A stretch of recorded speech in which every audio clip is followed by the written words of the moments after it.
And now finally, I would like to, before we of course move into the other room where Turkish coffee and Turkish goodies and delights are waiting for us, before we move over into the other room, I would like to ask our president, our lovely president, Mr. Emre Celik, to come up and say a few words before we pass over to the other side.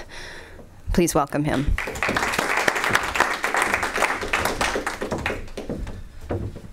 Yes, passing over to the other side, I think she implies that we move to the room next door, particularly in reference to what the ambassador said.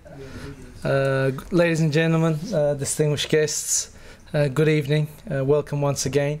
It is an honor to be a part of the Rumi Forum. It is a humbling experience because I get to meet so many beautiful, nice people like your good selves.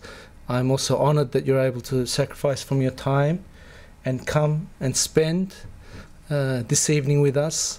Ramadan is very important for numerous reasons. The concept of course, selflessness and sacrifice, of empathy, of that first morsel of food and that first drop of water.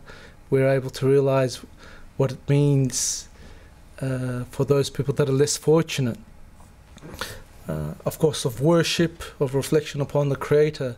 But one aspect that is very important, beyond the personal experience, beyond the spiritual and religious commitment that Muslims attest to and implement during this 30-day long period, is the importance, of course, of being social, of inviting people to share, as we have today, within our homes, within our institutions, to share in a meal.